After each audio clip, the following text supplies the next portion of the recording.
We're privileged to have Brian Bourne with us today. You may have already taken a class with him or had him or heard him on a webinar.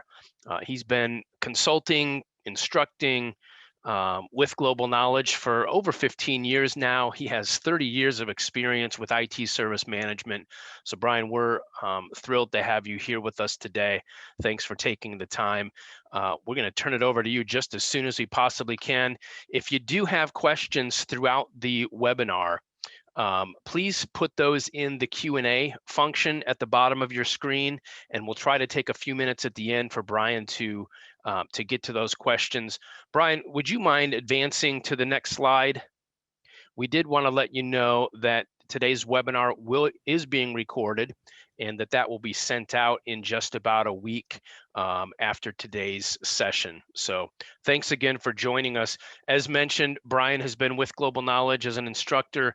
He's also a principal with Brian Bourne Consulting, and he has well over 30 years, in fact, approaching 35, 37 years of experience in the IT industry, in particular with IT service management. He's an ITIL expert, and Brian, we're glad to have you here with us.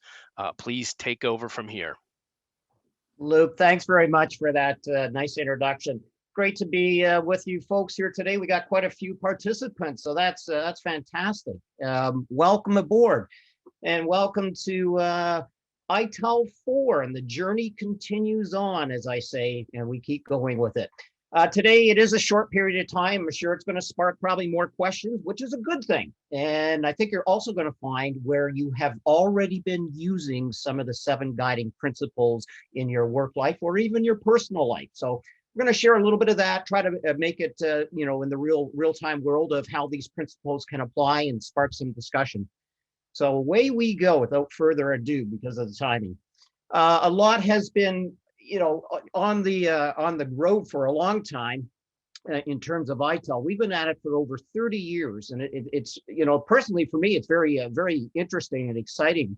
But it just seems like yesterday, when I started that journey way back in 1999, and where I got involved with version 2 of it, and you'll see in the next slide the timeline of it. But that was an interesting time back then. We saw a lot of progression in different ways of working with frameworks and best practices and standards. And one of the reasons why we wanted to have something like ITIL in place was to give us the guardrails, give us a way of managing and working well with business, with governance, every area within our environment. We have to use these things. Back then, it was more process orientated, and then we changed things as we went on the journey. We went into version 3. We had the shape of the life cycle. We started with a strategy. We had design. We had transition, where we finally get operational. And of course, along that journey, we look at continuous improvement. We maintained all of that information in 2011 when we did a refresh. And then later on, when ITIL 4 came in, we had to change our way of thinking. And this has been the big step forward, and a new model called the service value system, which you'll see in a few moments as well. So there's about a lot of progression, a lot of really learning from our own lessons about best practices, and it will continue to move forward. And now we realize and have been talking about this for a long time, the influence of DevOps environments, Agile, Scrum, project management, many others that all come to the table. And this is what I call the holistic thinking. And that's going to be one of the principles, because it just doesn't simply come down to ITIL as sort of the savior of how you need to work in an IT environment and with your business. There's many other aspects that are all joined together now. So there's a little bit of the timeline. Back in the 80s, actually, when it did begin, very segregated, very siloed in the books. In 1989, they started to become more formal. And this is where the OGC, Office of Government and Commerce out of Great Britain, put the first set of the ITIL published library together. 1999, when I got involved, and going into 2000, when version 2 came in. 2007 was the life cycle that I mentioned. 2011, we did the refresh. 2016, we added another one called Practitioner, and this is where guiding principles were mentioned, which you're going to see today. And of course, in 2019, we launched off our ITIL 4 version of the of the library. It's been a great journey. It's been very interesting in the last couple of years of seeing, the influence of all the pieces coming together. What you're seeing on screen is our new model in ITIL 4. This is called the service value system, and that's exactly what it is. It's a model, and what you're looking at are the things we need to remind ourselves of. Have we looked at the opportunity and demand, where it all begins? So if we go out to our, I'll get my pen going here, make it a little easier, look a little messy at the end, but this is where it all starts. What are the opportunities? What's the demand? What are the services that our customers are looking for? Do we have a market that we can have an opportunity in? And at the far right, at the end of the day, we're expected to deliver on this. It's called value. And value proposition can be very challenging for many organizations. What does it mean? What's the preference? What's the perception of our services? So to get from here, way over to here, we need all this in the middle, the service value system. And these are the components of the model. Today, we're going to focus on, again, short time of doing it, but we'll have lots of fun with the guiding principles. We do have a governance piece in there. Dead center of it is called the service value chain. There are 6 key activities that we teach in our foundation certification course. Of course, the practices, what we used to call processes, the proper term is now called practices for them. We have quite a few of them that we're now dealing with, and continue to grow with them.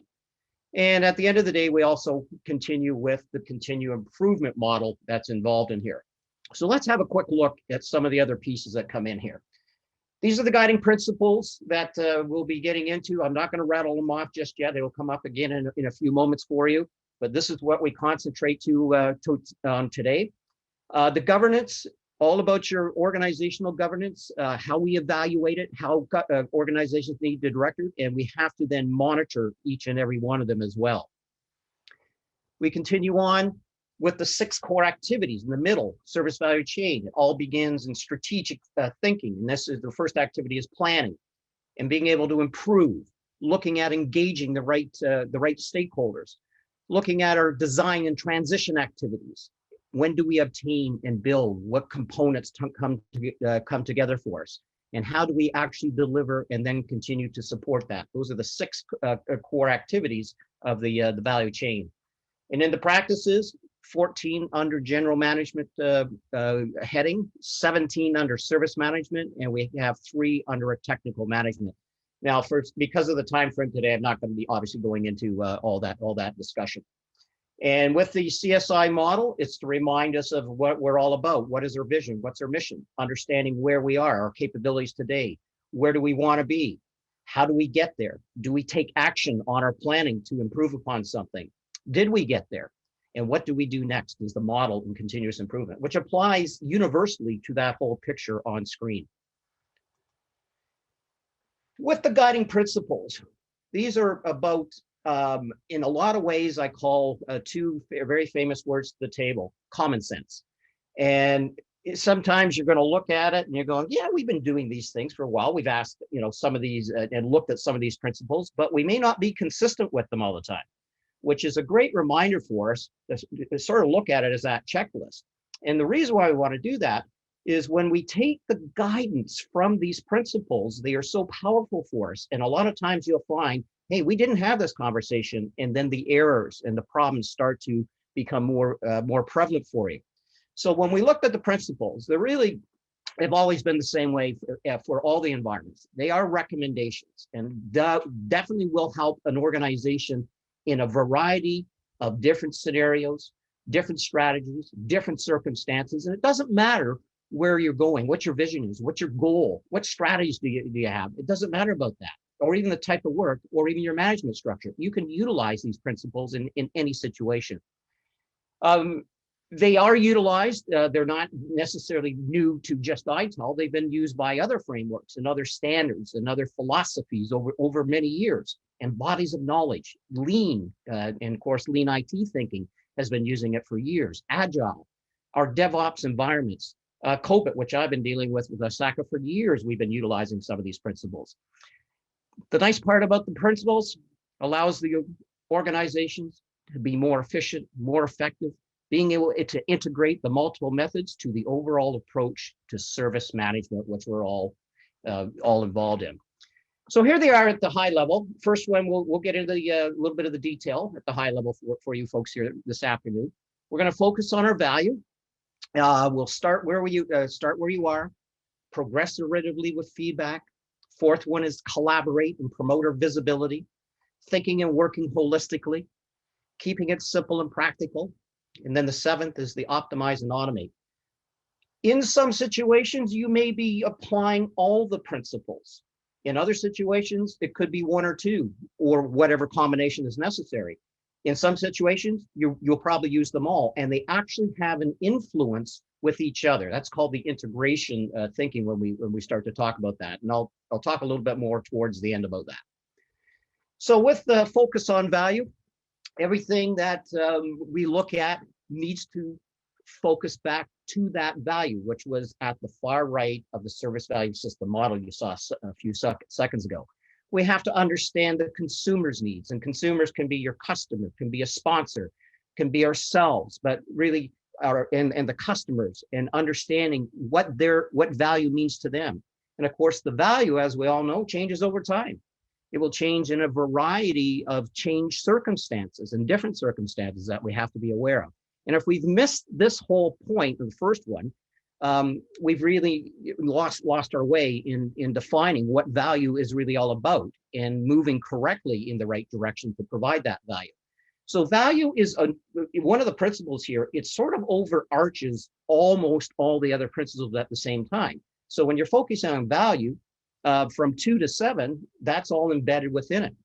And to start where you are, our second one at a high level, a lot of times some of us have looked at our situation and said, what the heck is this? How come we make things so complicated?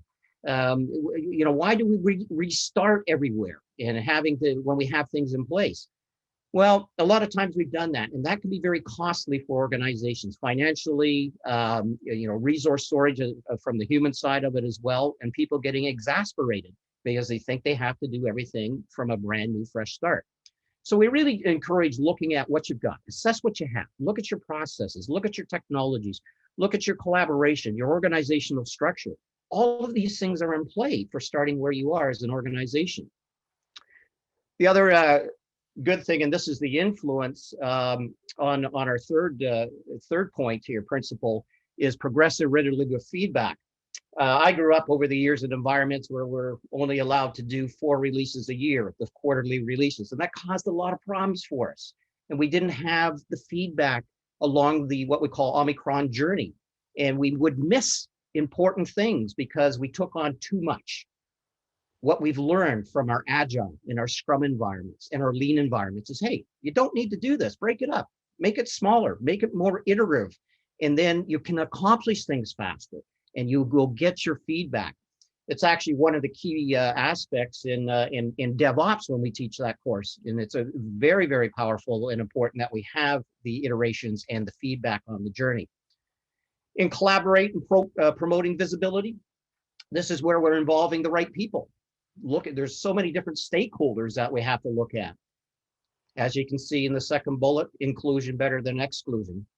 Absolutely. And let the people know if they don't need to be there, we'll learn along that journey.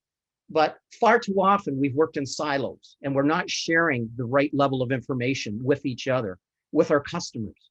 And we've got to change that type of thinking. And without collaboration and promoting and transparency and trustworthiness, things do not go very well. The fifth one, high level in here, is the think and work holistically. While we all know we're all part of a value chain system when we're delivering services, and we have to have an understanding, how does it all come together? This is where the holistic thinking comes in. Nothing does stand alone. We need to have the end-to-end visibility. And what are the dependencies? How, where can we see where waste might be, where errors could be? So this is when we get the big picture thinking. And we also look at think and work holistically in conjunction with another important piece we teach in our foundations called the 4 dimensions: organizations, people, information technology is an area. We have our partners and suppliers, and we have value streams and processes that we look at. And that's big picture thinking tied into that one. One of my favorites, as always has been, keep it simple, keep it practical. A lot of times in IT environments, we tend to overcomplicate things or even use too much technical language, which can be confusing and complicated to somebody to comprehend all that. The idea here is to minimize your number of steps. Think of what the customer is trying to achieve. This is what we call outcome-based thinking. And what are the steps that will promote that outcome? And of course, it also helps us identify the things that don't provide value. We call that waste and lean thinking. So we eliminate those things that provide no value. At the high level on optimize and optimate, something as effective and useful as it needs to be. But if we don't optimize things first and we think automation is going to do the trick for us, we're only kidding ourselves, because automation and technology tools are only meant and designed through R&D of what they're meant to do. And if we have a different process or different flow and we're not aligned to that, in other words, we're not doing our optimization, we'll get what we call the garbage in and the garbage out. So we want to optimize first and then automate. With the guiding principles, it is a simple application, helps us value co-create for all your stakeholders. We can use any of the guiding principles for one group, improve their capabilities, use it in other groups, bringing a holistic looking into it. And of course, with their providers, customers can use the guiding principles to help them even further along in their improving of their capabilities along the journey. In focus on value, application is obviously to improve the user capability. A little bit more detail here. You know, everything that when you think about an organization, it does need to map directly or even indirectly to the value. So the focus here on this is to encompass the variety of perspectives, includes the customer experience, the user's experience. That's the number one thing. Go on the journey with them, and then you start to understand of what is important in the terms of value for them.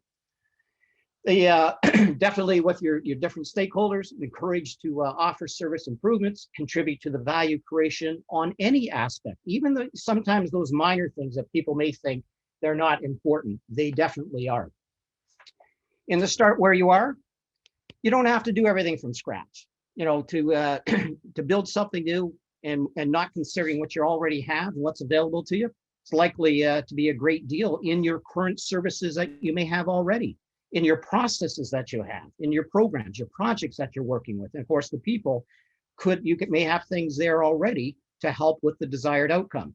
So what we're looking at here is the current state, look at it, investigate it, look at and go directly and see how processes and technology is working.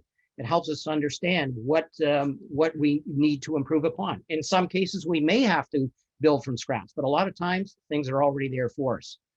With radical changes in different experiences are rare and perceived as the changes for better, you know, are often resisted by users. So let's try to make it as simple as we can in starting where we are, and people will actually align more to that.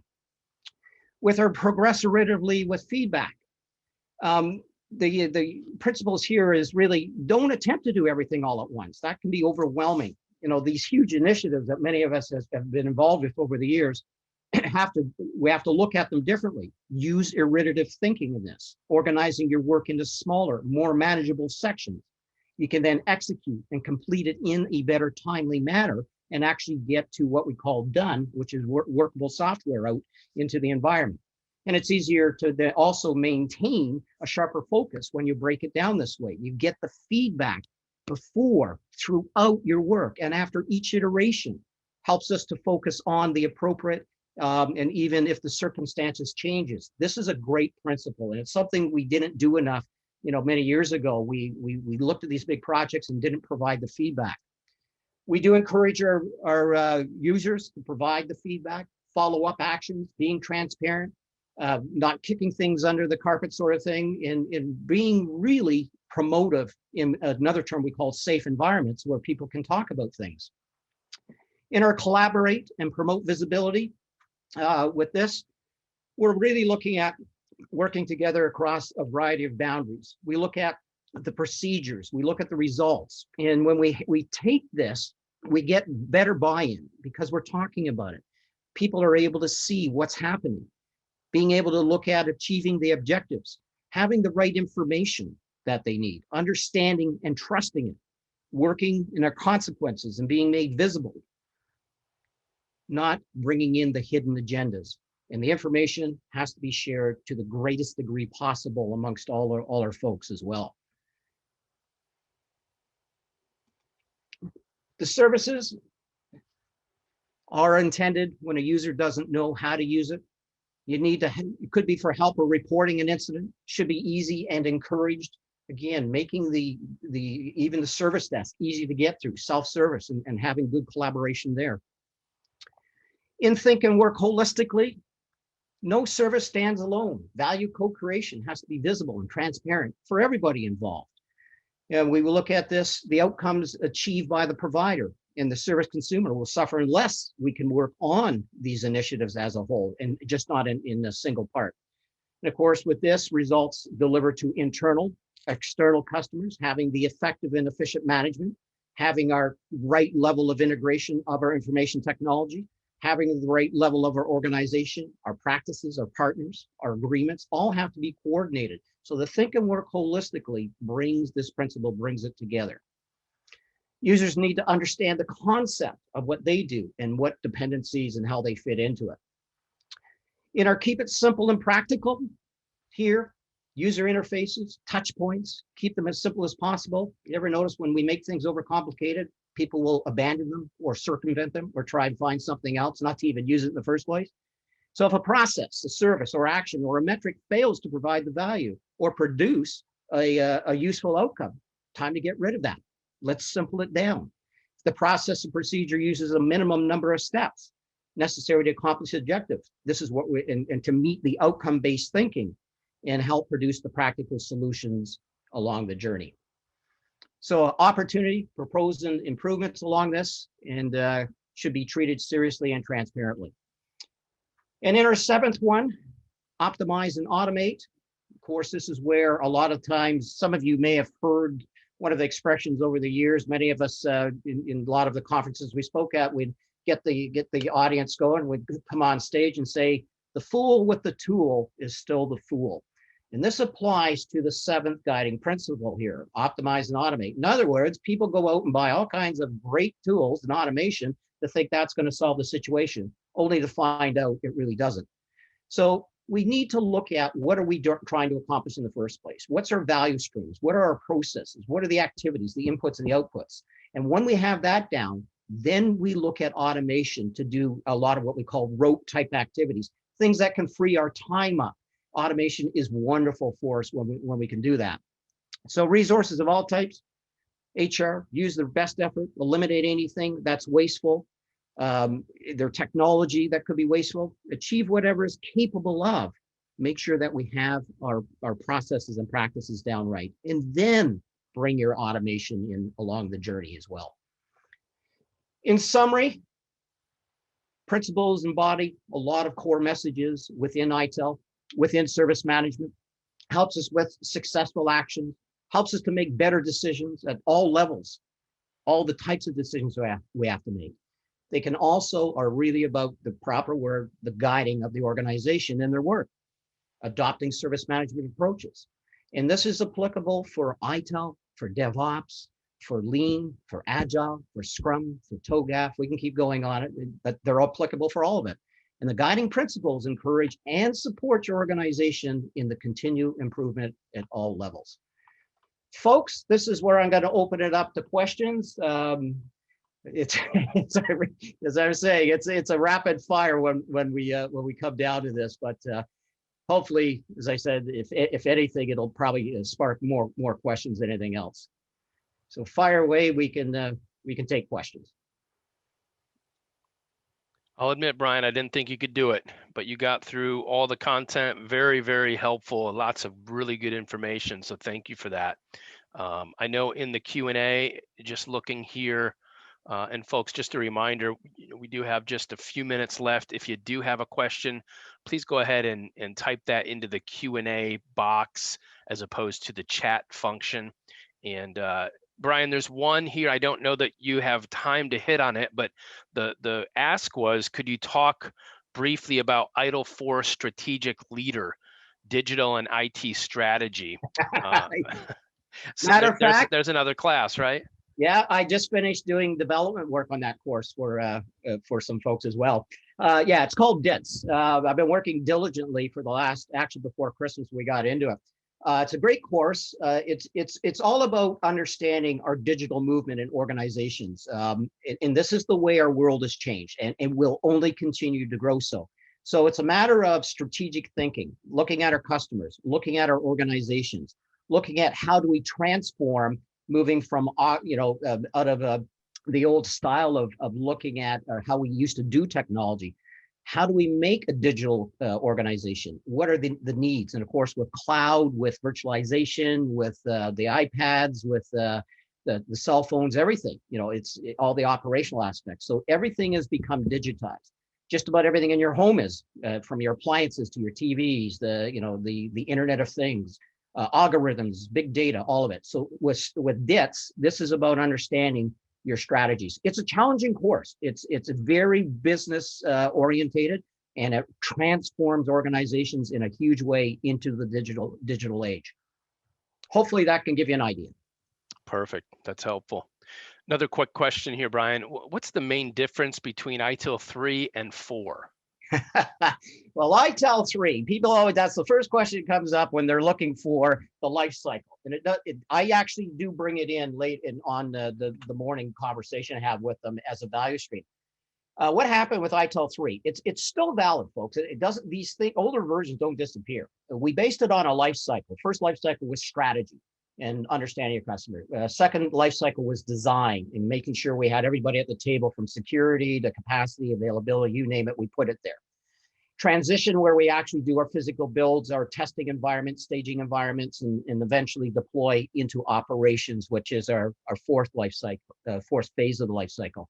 Continuous improvement, even though it appears to be at the end, it's not. It's embedded from the beginning. So that was the focus on life cycle in version 3. What happens over the years, things dramatically changed. It wasn't about one method and that being the right way to go. And ITIL was very smart about this. They said, there are different ways of doing things. And I remember being many of the conferences and working with the folks from the agile environments and the lean environments. And then we realized this all is compatible, and project management coming into it. All of them were coming into it, which set the stage for the change to the new model called the service value system. And that was that one diagram I said. It started with opportunity and demand, and we finished with value. And all the components, they're all interconnected in that model to deliver the right value of the services to the customers. So it is a different look and a different feel of the model. Great summary. Folks, if you have one more or so, we've got a minute, but wanted to make you aware, if you're wanting to understand more, Global Knowledge has a host of classes, many of them taught by Brian. We have an ITIL Foundations 4 class that is extremely popular. Just for attending today, we want to make it as easy as possible for you to get more of that learning. And so for attending today, you can see here, save 25% automatically. We take that off the top for you to hop into one of those courses. You would just use these promo codes when you check out. Even if you're not from the US or Canada, either of those codes will get you 25% off at checkout. So please take advantage of that. Also, if you have questions, please reach out. There's a number of ways you can hit us up, whether it's Twitter, Facebook, any social media, LinkedIn. We'd love to be able to connect with you and answer any more of your questions. And if we can't, we have Brian on Quick Dial. So let us know. And then also go to globalknowledge.com. We've got a ton of white papers, upcoming webinars. We try to do one of these once a month, but we often have more than one webinar a month, just on a wide variety of topics. So please go to globalknowledge.com. You can see the upcoming schedule. And again, I see in the chat there to share the code one more time. Yes, and you'll have this in the deck that is sent as well, but you can see there on the screen. Thanks, Brian. This will get you that 25% off at checkout. So webinar 25, if you're from Canada, CA webinar 25.